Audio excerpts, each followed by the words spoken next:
لا حول ولا قوة إلا بالله العلي العظيم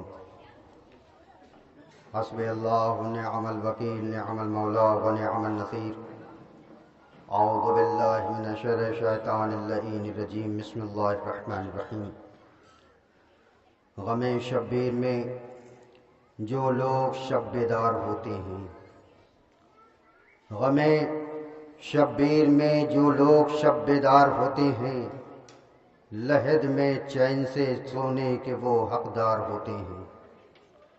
ارباب اعضا رات بھر آپ مصروف ماتم زہرا کو غریب زہرا کا پرسہ پیش کرتے رہے۔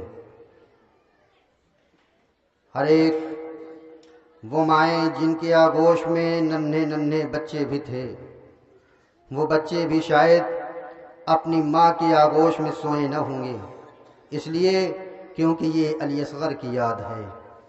یہ شبیہ علی اصغر کے نام سے نکالی گئی ہے، یہ شب بیداری بنام جناب علی اصغر ہے۔ تو کاش یہ بچے کیوں نہ سوئے، اس لیے وہ سمجھتے ہیں کہ آج علی اصغر کو پرسہ دینا ہے، ماں کی آغوش میں ہمیں سونا نہیں ہے۔ جزاکم اللہ، زیادہ وقت نہیں لینا ارباب اعضا۔ ہاں 18 شبیہ ہے اولاد ابو طالب آپ کے کاندھوں پر ہیں، لیکن یہ کس کے لیے ہیں؟ آپ کو پتہ ہے نا، بیکس حسین کبھی علی اکبر کے لاشے پہ جاتا تھا، کبھی اونا محمد کے لاشے پہ جاتے تھے، کبھی قاسم کے لاشے پہ جاتے تھے، ایک ایک لاشے پہ جاتے رہے حسین۔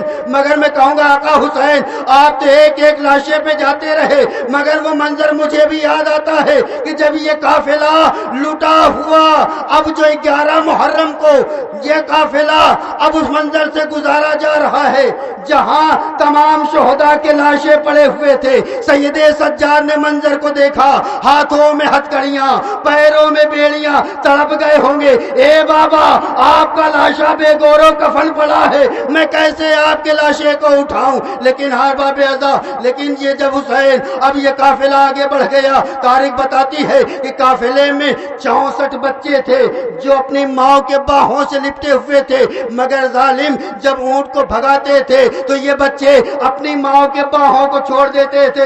اس طریقے سے یہ بچے اپنی ماں کے آغوش سے گر جاتے تھے، کبھی سجاد اٹھاتے تھے، کبھی زینب لاشے کو اٹھاتی تھی۔ آئے میرا دل کہتا ہے سجاد نے یہ کہا ہو، اے بابا ارے کھلے ہاتھوں سے لاشے کو اٹھانا آسان ہے، بندے ہاتھوں سے لاشوں کو اٹھانا اے بابا بڑا مشکل ہے۔ یہ کس طریقے سے سید سجاد نے لاشوں کو اٹھایا ہوگا؟